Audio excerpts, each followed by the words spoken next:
Sa ngalan samahan, nagsana ko sa Espiritu Santo. Amen. Ang grasya sa atong sa Kristong gugma sa Dios, ug ang panagiusa sa Espiritu Santo, mana kaninyo. Manaw sab kanimo. Ato karong gihandom ang kapisahan ni Santa Isabel sa Hungaria, usa ka relihiyosa.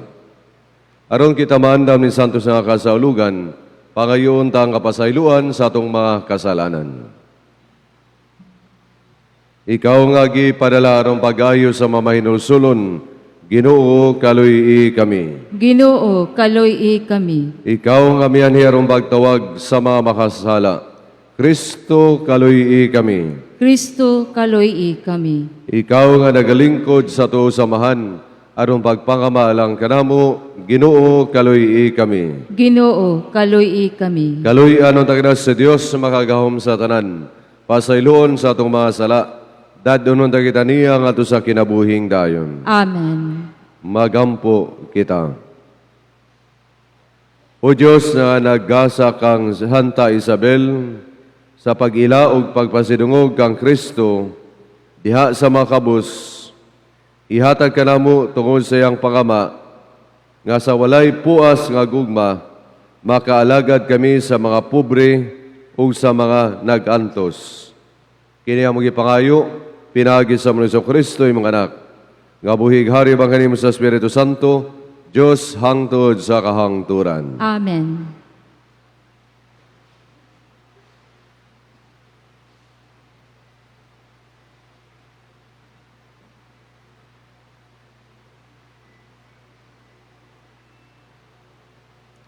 Kinutlo gikan sa basahon sa mga Makabeyo.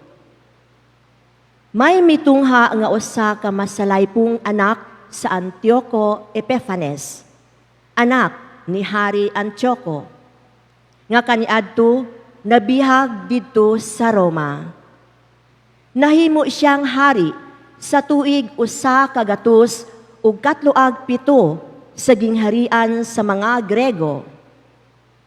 Niadtong mga adlaw, may mitungha sa Israel nga mga tawo nga mga lapason sa balaod ug ilang gilingla ang daghang katawhan nagaingon. Mangadto kita ug makigsabot sa tanang mga hentil nga naglibot kanato. Daghang mga kadaot ug midangat kanato sukad na himulag kita kanila. Ang sugyot na uyunan, pipila sa katawhan ni adto dayon sa hari, ug mitugot siya kanila sa pagpasiugda sa paagi sa kinabuhi sa mga hentil. Gitukod nila dayon ang usa ka dakong hawanan didto sa Jerusalem, sumala sa batasan sa mga hentil. Ilang gitabunan ang timaan sa ilang pagkatinuli ug gibiyaan nila ang santos nga kasabutan. Nakig-alalay sila sa mga hintel ug ilang gitugyan ang ilang kaugalingon ngadto sa pagpakasala. Unya, ang hari nagsulat ngadto sa iyang tibuok nga gingharian nga managiusa gayud ang tanan. Ang matag-usa, magsalikway sa iyang kaugalingon, lain nga pamatasan. Ang tanang mga hintel miuyon sa sugo sa hari, ug daghang mga Israelita nahimuot sa rehiyon sa hari. Mihalad silag mga sakripisyo ngadto sa mga Dios-Dios, ug ilang gipasipad-an ang adlaw sa Ginoo. Sa ika-15 ka adlaw sa bulan Chislev, sa tuig usa ka gatos ug kapatag 5, gipabarug sa hari ang usa ka makalilisang kangilaran ibabaw sa altar sa mga sakripisyo. Ug sa kasigbit nga mga syudad sa Huda, gitukod nila ang mga altar nga pagano. Nagduslit usab sila og insenso sa mga pultahan sa kabalayan ug sa kadalanan. Gigisi nila o gisunog ang tanang mga basahon sa balaod nga ilang gikitan. Pinaagi sa sugo sa hari, gisentensyahan sa kamatayon ang tanan nga hikaplagan nga may basahon nga nilukot sa kasabutan, ug ang tanan nga nagtuman sa balaod. Apan daghan sa Israel, naghukom og misaad sulod sa ilang kasing-kasing, sa dili pagkaon ug bisag unsang mahugaw. Gipalabi nila ang pagpakamatay kaysa pagkabuling, pinaagig mahugaw nga pagkaon ug pagpasipala sa santos nga kasabutan. Ug tuod man, nangamatay sila. Usa ka makalilisa nga katalagman naiaguman sa Israel. Ang pulong sa Ginoo. Salamat sa Dios. Tagai akog kinabuhi, Ginoo, ug tumanon ko ang imong kasuguan. Tagai ako kinabuhi, Ginoo, ug tumanon ko ang imong kasuguan. Puno ako sa kalagot tungod sa tawo nga dautan nga may biya sa imong balaod. Tagai ako kinabuhi, Ginoo, ug tumanon ko ang imong kasuguan. Bisan nagapos ako sa litag sa dautan, wala na ako hikalimti ang imong balaod. Tagai ako kinabuhi, Ginoo, ug tumanon ko ang imong kasuguan. Luwasa ako sa daog-daog sa mga tao, aron bantayan ko ang imong mga sugo. Tagai ako kinabuhi, Ginoo, ug tumanon ko ang imong kasuguan. Gihasmagan ako sa mga daotang manggugukod, nga halayo sa imong balaod. Tagai ako kinabuhi, Ginoo, ug tumanon ko ang imong kasuguan. Ang kaluwasan halayo ra sa mga makasasala, kay wala sila mangita sa imong mga kasuguan. Tagai ako kinabuhi, Ginoo, ug tumanon ko ang imong kasuguan. Giluod ako pagtan-aw sa mga mitalikod kanimo, kay wala man nila bantayi ang imong saad. Tagai ako kinabuhi, Ginoo, ug tumanon ko ang imong kasuguan.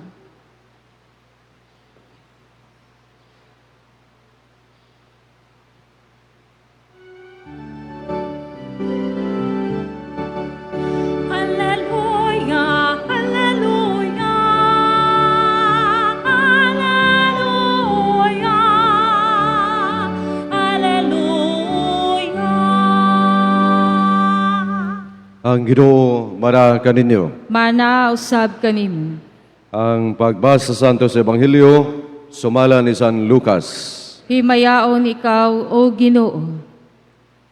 Sa nagkaduol na si Jesus sa Jericho, may usa ka buta nga naglingkod og nagpakilimos diha sa daplin sa dalan.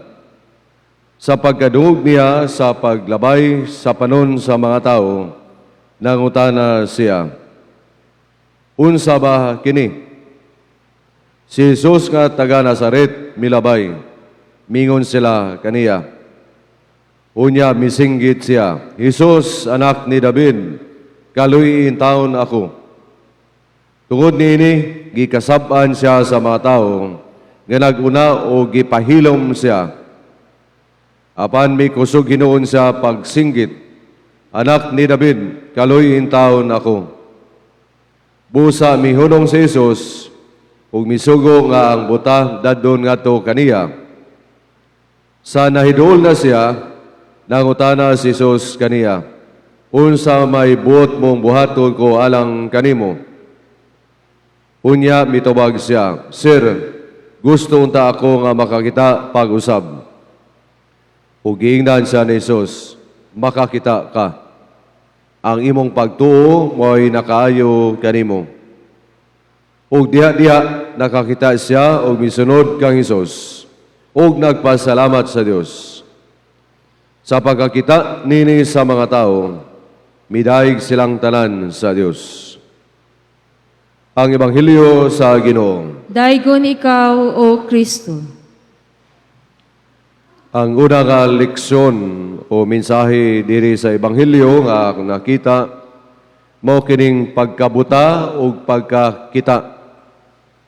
Kinsa man ang una nga makita nato diha nga buta, ang maong tao, no? Nga naay usa ka buta, wala gani gipanganlan. Apan unsa man ang nahitabo kaniya, diha siya nakakita tungod kay mituo siya sa atong Ginoo. Miingon gani siya, Hesus anak ni David, kaluy in taon ako. Bisag physically buta siya, pero aduna say sight in terms diha sa iyang pagtuo. Kung ato itandi sa mga tao, nga ang mga tao gani gipahilom siya, gikasab-an pa siya. Instead nga sila unta mo'y mupaduol ngadto kaniya sa atong Ginoo, nahimo hinoon silang buta sa paagi nga spirituhanon. Physically makakita sila, pero they are spiritually blind. Tungod kay wala nila makita nga kining tawhana nanginahanglan sa tabang sa Dios. Naidaghang mga tao nga maayo makakita physically pero spiritually blind. Hopefully kita unta physically makakita and spiritually makakita, dili kay blind. Kung sa may tubag niani nga kita makakita ngadto sa atong makaigsunan nga nanginahanglan diha sa kaluoy sa Dios. Mao na ang tao miingon, Hesus anak ni David, kaluy in taon ako. Mao na nga una nga leksyon nato ang pagkabutan, usahay, apan usab ang panawagan nga kita makakita. Dili lamang sa pisikal nga paagi, kundi sa spirituhanon nga paagi. Ikaduha nga pwede natong i-connectar dinhi ang pagampo. Nga kining maong tawhana, bisan pagani unang miampo nga to sa Ginoo nga Aliya, na ay mga babag tungod kay siya gipahilom o gikasab-an, pero mapadayonon siya sa iyang pangaliya. O diha sa nga giingan sa atong Ginoo, unsa may gusto nimong wakong buhaton, kanimo mipadayag siya sa panginahanglan gayud niya. Maigsoon kung pananglitan kita tagaan og oportunidad nga musulti ngadto sa Ginoo sa atong panginahanglan o sa atong pagampo, unsa man ka ang atong iampo ngadto sa Ginoo. Kana bagyong panginahanglan nato o gusto lamang nato. Mao kana makaigsunan nga ang maong tawo sa kahemplo nga tubagon gayud kung kining atong mga pangaliya, mga panginahanglan gayud sa atong kinabuhi. Do wala magpasabot nga natay mga wish, natay mga gusto, di nato doning wa magpasabot nga di nato pwedeng isulti nga to sa Dios, isulti gihapon nato sa Dios. Pero makita nato din sa Ebanghelyo nga ang maong tawo gitubag sa atong Ginoo tungod kay ang iyang gipangaliya nga to sa atong Ginoo panginahanglan gayud. Makita nato ang iyang pagka-persistent sa iyang pagampo ug ang iyang kaayo sa iyang mga gipangaya ngadto sa Ginoo. Kana ang ehemplo diha sa atong kinabuhi, kung sa atong pagampo ngadto sa Dios, we petition ngadto sa Ginoo, kana pasabot nga panginahanglan, mas dali nga tubagon, ug kung kita usab makita nga aduna gyud pagtuo diha sa atong pangaliya.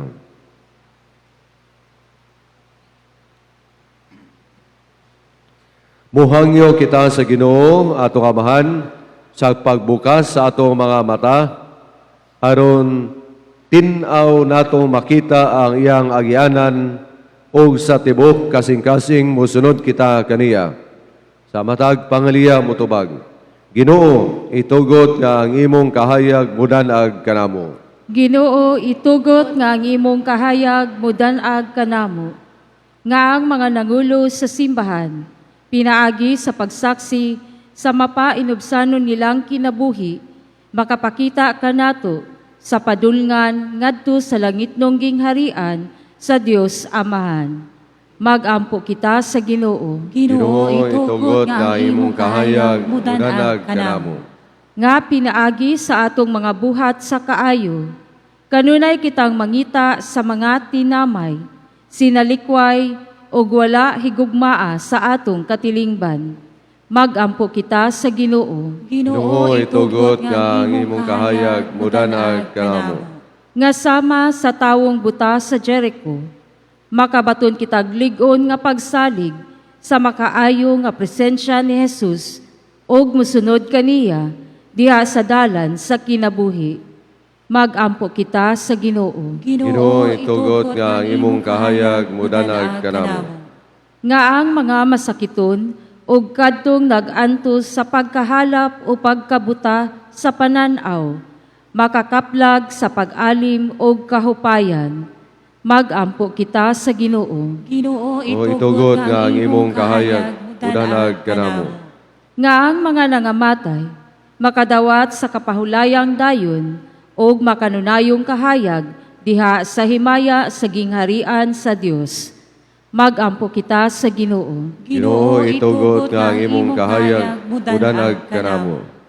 Langit umahan, puno kami sa imong gugma, ug papasa ang kangitngit sa among kinabuhi, aron kami makalihok diha sa kahayag ni Kristo imong anak, nga nagapuyo nagahari uban kanimo hangtod sa kahangturan. Amen.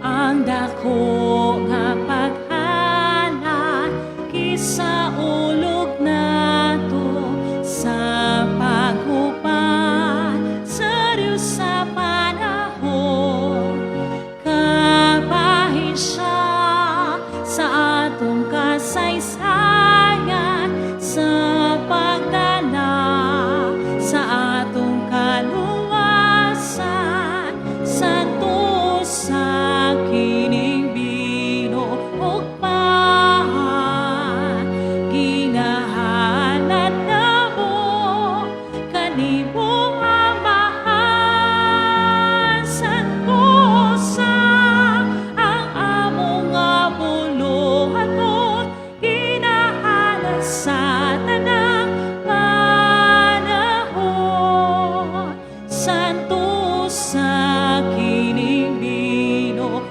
pahan ginahanat na mo kanimo amahan santo sa ang among nga buluhaton ginahanat sa tanang panahon. Mga igsoon, magamog kamo na akong sakripisyo, dawaton ta sa Dios samahan makagahom sa tanan. Dawaton unta sa Ginoo ang sakripisyo gikan sa imong mga kamot, alang sa pagdayeg ug paghimaya sa iya ngalan, alang usab sa atong kapuslanan ug sa tibok niyang santos nga simbahan. O Ginoo, dawata ang halad sa imong katawhan, itugot nga kami nga naghandom sa mabuhat sa dakong kaluoy sa imong anak, malikon sa paghigugma kanimo o sa isig katawo, pinagi sa paninginan sa imong mga santos. Kini among ipangayo, pinagi ni Kristo among Ginoo. Amen. Ang Ginoo manaa kaninyo. Manaw sab kanimo. Ibayaw inyong mga kasing-kasing. Amon ang gibayaw ngadto sa Ginoo. Magpasalamat kita sa Ginoo nga atong Dios. Angay og matarong. Santo samahan, Diyos sa tunhay, makagawom sa tanan. Angay matarong gayud nga magpasalamat kami kanimo kanunay sa tanang dapit. Kay ikaw nagapalambo sa imong simbahan, pinagi sa gahom sa kanunayng bag-o, diha sa kaibulungan nga kinabuhi sa imong mga santos, ug naghatag ikaw kanamo sa dili kadua-duaan nga timaan sa imong gugma. Iyon man aron madangat tamo ang kaluwasan, nadasig kami sa bantog nilang paligingnan ug natabangan kami kanunay sa ilang mahigugmaong pangaliya. Ug busa uban sa manghel sa langit, nagsangyaw kami sa maya diha sa pagingon.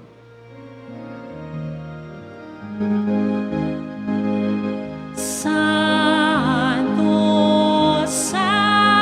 Santos, Santos nga Ginoo, Diyos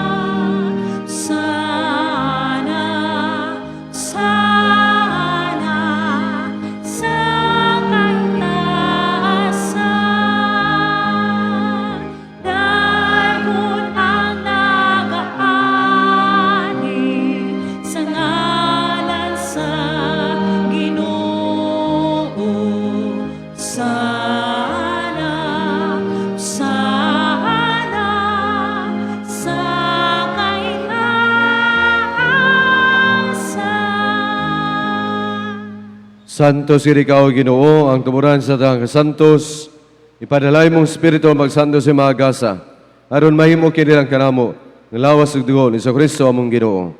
Sa pagpasakit sa iyang kagalingon, mikuha sa og pan, mipasalamat kanimo, mipikas ug mihatag nini ngadto sa matinunan ug miingon. Dawata kini ninyo nga tanan ug kana, kay kini makong lawas nga itugyan alang kaninyo.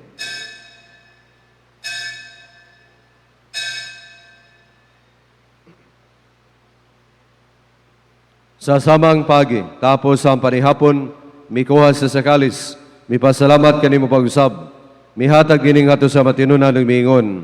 Dawata kini Panginoong kabungatanan gikan ini, kay kini maong kalis ang dugo sa bagog tunhay nga kasabutan. Ang dugo nga yula alang kaninyo galang sa tanang mga tao, aron na masala mapasaylo. Buhata kini aron maghandom kanako.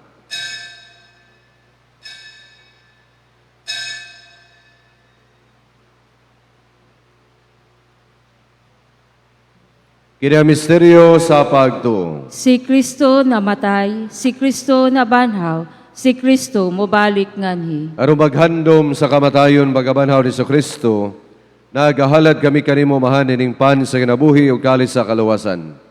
Nagapasalamat kami kanimo, tungod kay imo kaming giisip akayan nga moatubang molagad kanimo. Himua kami nga mga lawat sa lawason ni Kristo, magkayusa diha sa Espiritu Santo. Hinumdumi Ginoy mong simbahan sa tibok kalibutan. Imo ang maingpit kami dahil sa gugma, uban ni Leo ang Papa, ni Romulo ang Bispo sa tanang mga pari. Hinumdumi usab ang maigsuon nga nakamatay. Malaom na mabanhaw sila ug ang tanang nakamatay dahil sa imong kaluoy. Dada silang tanan sa pagsudong sa kahayag sa imong nabong. Kaluy kaming tanan. Himuha kaming akayan na makaambit sa kinabuhing tunhay, uban ni Maria, ginahan nga ulay sa Dios. Uban ni San Jose ang bana. Uban sa mga apostoles. O sa tanang mga santos nga nagatuman sa imong kabubuton. Uban kanila, amo ikaw nga daygon, ug amo ikaw ang himayaon. Pinaagi ni Kristo, imong anak. Pinaagi kaniya, uban kaniya, ug diha kaniya. Gihatag na kanimo mga gaw mamahan. Dihas kayo sa Espiritu Santo, ang tanang himaya, hangtod sa kahangturan. Amen,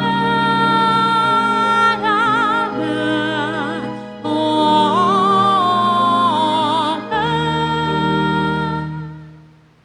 Karon magampo kita ngadto sa mahan, atong gamito ng mga pulong nga gitudlo sa atong manunubos.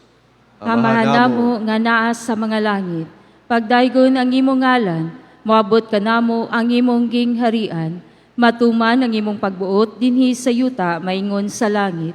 Ang kalanon namo sa matag adlaw, ihatag ka namo karong adlawa, ug pasayloa kami sa among mga sala, ingon nga nagapasaylo kami sa mga nakasala kanamo, ug dili mo kami itugyan sa panulay, hinunua luwasa kami sa dautan. Mangayo kami kanimo Ginoo, nga imo kaming luwason sa tanang dautan. Atagi kami sa kalinaw ni panahuna, aron tinabangan sa imong kaluoy, mahalikay kami kanunay sa sala, ug mahilayo sa tanang kasamok, samtang nagapaabot kaming malaumon sa pagbalik ni Kristo among manunubos. Kay imo man ang gingharian, ang gahumog ang himaya, hangtod sa kahangturan. Ginoong Kristo, nagiyon ka sa mga apostoles, ang kalinaw ibilin ko kaninyo, ang akong kalinaw ihatag ko kaninyo. Ayaw tanawa mo mga sala, kung dili ang magsalig sa simbahan. O sibo sa imong kabubuton, atagi kami sa imong kalinaw kay usa. Ikaw nga buhig hari hangtod sa kahangturan. Amen. Ang kalinaw sa Ginoo sa kanunay mana kaninyo. Manaaw sab kanimo. Ipakita ta ang atong panaginig sunay.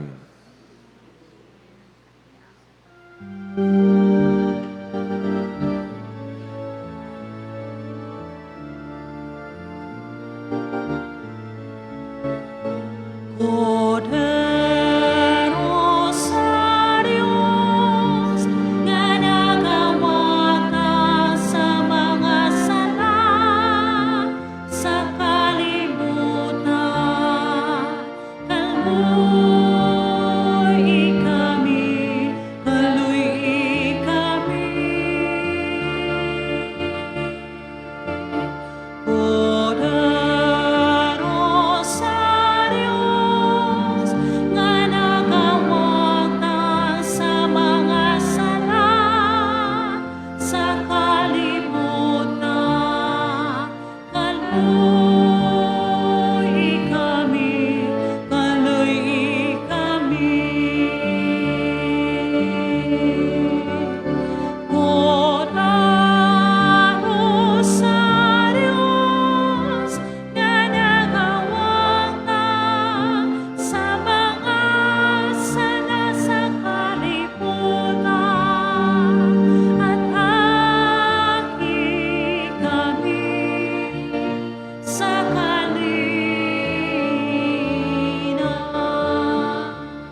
Kini maong kordero sa Dios nga nagawagtang sa mga sala sa kalibutan.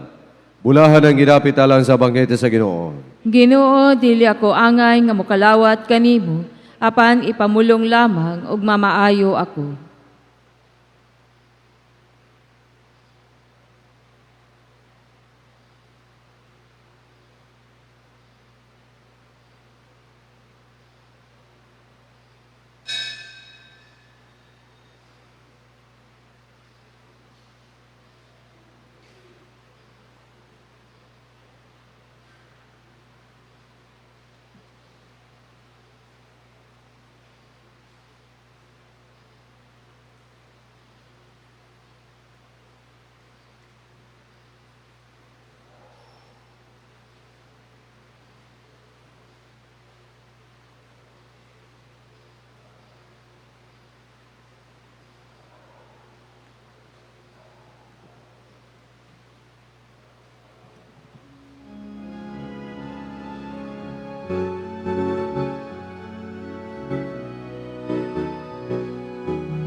ang buhat ng maayo ngatus mga katawa maukinig isuko sa atong kasulatan pinaagi ka nato kini lang makita na ang kamandoan gumali ay langit mo alang sa tanan pagkaanin mo sa maayong buhay ato sa aton mga igsoon kung mag-apan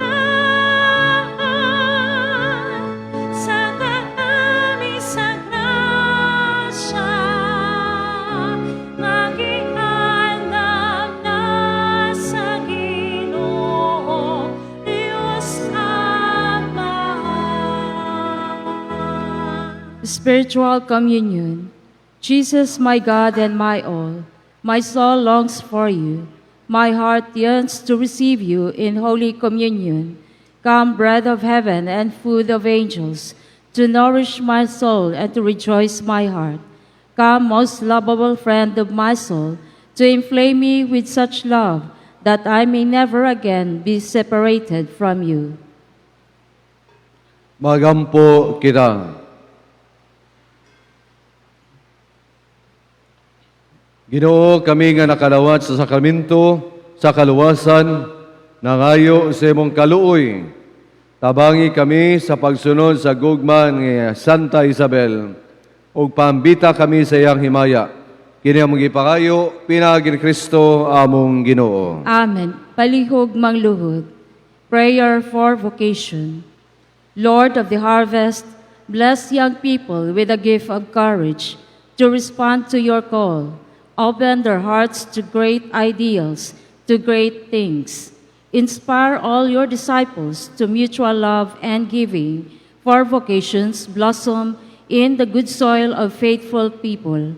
Instill those in religious life, parish ministries, and families with the confidence and grace to invite others to embrace the bold and noble path of a life consecrated to you. Unite us to Jesus through prayer and sacrament, so that we may cooperate with you in building your reign of mercy and truth of justice and peace. Amen. Palihog manindog. Ang Ginoo mana kaninyo. Manaw sab kanimo. Manalangin kaninyo ang Diyos sa makagawom sa tanan. Amahan, Anak, ug Espiritu Santo. Amen. Tapos ang misa, dada ang kalinaw ni Kristo. Salamat sa Diyos.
Good morning, everyone, and welcome 19th batch participant to our day 12 of 33 days of preparation for the consecration to Saint Joseph.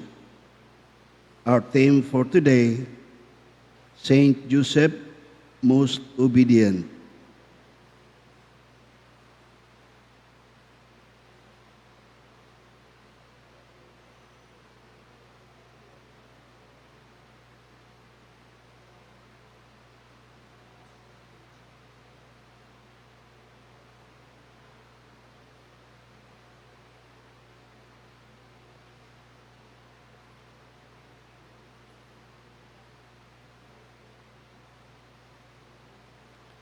Please all stand for the entrance hymn.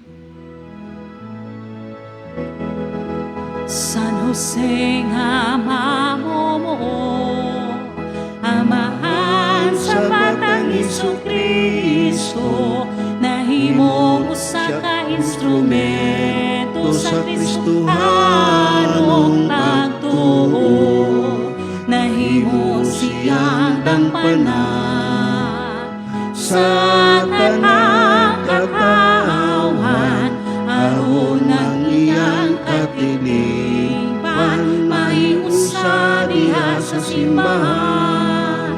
O Senyor San Jose, kauban ikaw sa katawan, sa usa kapalaw patunong, adto sa balay sa Dios Amahan. Please remaining standing. The Lord be with you. And with your spirit, A reading from the Holy Gospel according to Matthew. glory to you, O Lord. When Joseph woke up, he did what the angel of the Lord had told him to do. He took his wife to his home. He had not had intercourse with her when she gave birth to a son, and he named him Jesus. The Gospel of the Lord. Praise to you, Lord Jesus Christ. Please be seated.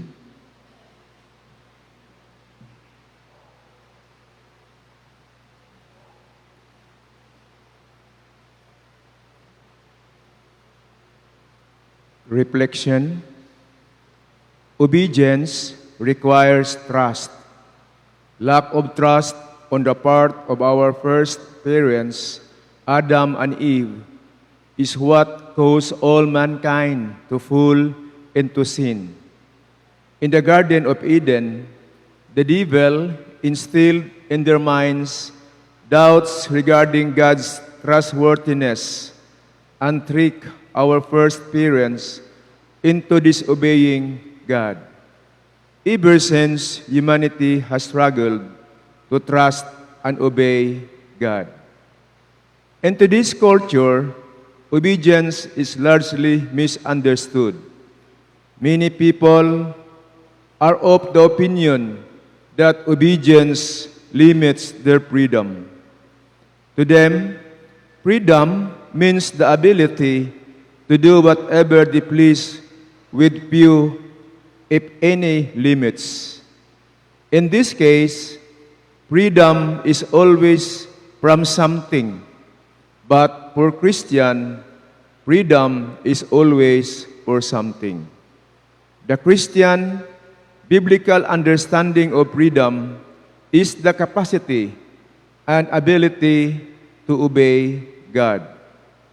Pairing freedom and obedience seems paradoxical, but in obeying God, we are truly free because of each of us becomes the man He created us to be.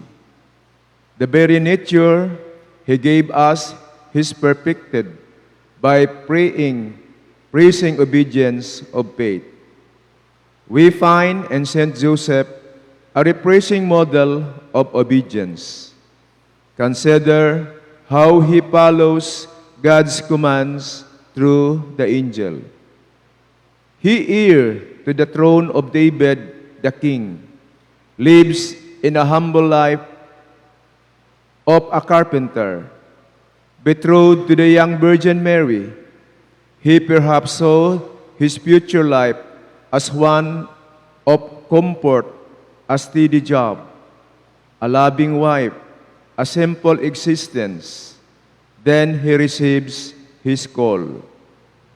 Be an earthly father to God himself. He could have said no, but instead he listens to the angel, travels to Bethlehem, and sets up a home there after birth of Christ. He again listened to the angel and flees to Egypt, and originally sought to return to Bethlehem, but changed his plan in accord with God's will and returns to Nazareth. In our lives, sometimes we tend to put our wills against God's and put condition on what we expect from Him. Yet, even with the attempts to derail His plans for us, God still guides our lives. However, the longer we fight God's providence, the longer it will take for us to truly to be happy. God has a plan for our lives, and it is in our best interest to listen to Him. He is God after all.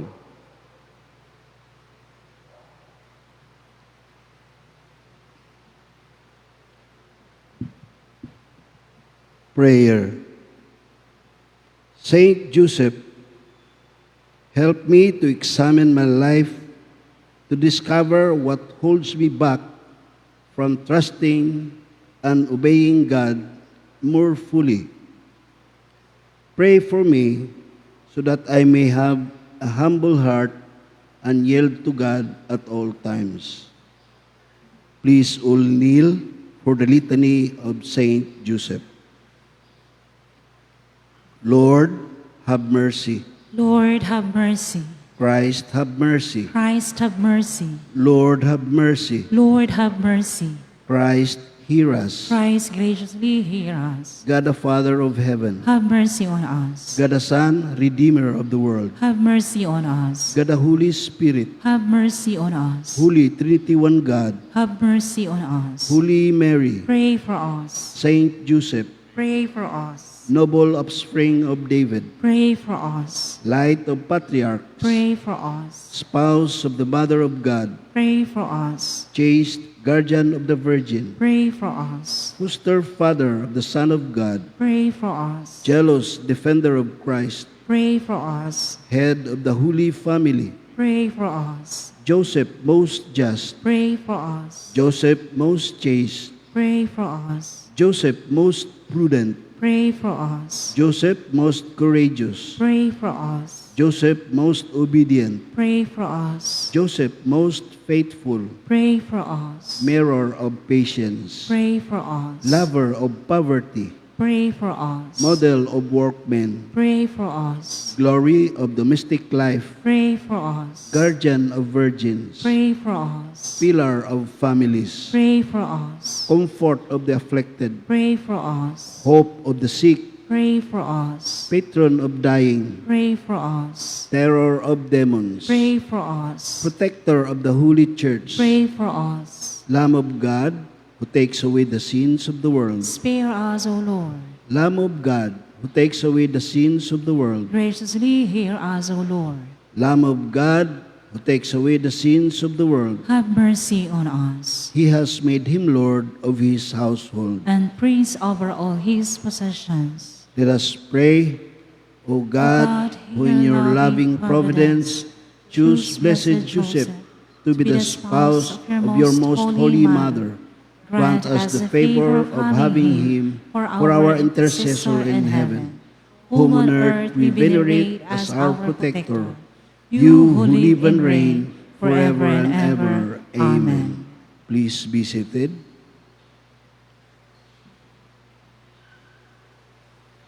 Daily challenge. Identify an area of your life where you resist obedience to God's will. Pray to Saint Joseph for an increase of trust, so you may experience the true freedom that comes through obedience to God. The title Saint Joseph Most Obedient emphasizes a kind of obedience that comes from deep faith and humility. Saint Joseph did not obey blindly. He obeyed because he trusted the voice of God. His obedience was immediate, wholehearted, and without complaint. When the angel instructed him to take Mary as his wife, he obeyed. When he was told to flee Egypt, he obeyed again, even though it meant leaving everything behind. His obedience shows that true faith is not passive.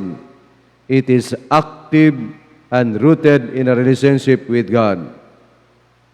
Saint Joseph reminds us that obedience is a path to peace.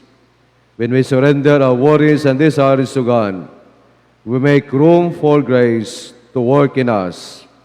His example invites us to trust that God is guiding us even when the path seems uncertain. Please stand. The Lord be with you. And with your And spirit. may Almighty God bless you, the Father, the Son, and the Holy Spirit. Amen. Viva Senior San Jose!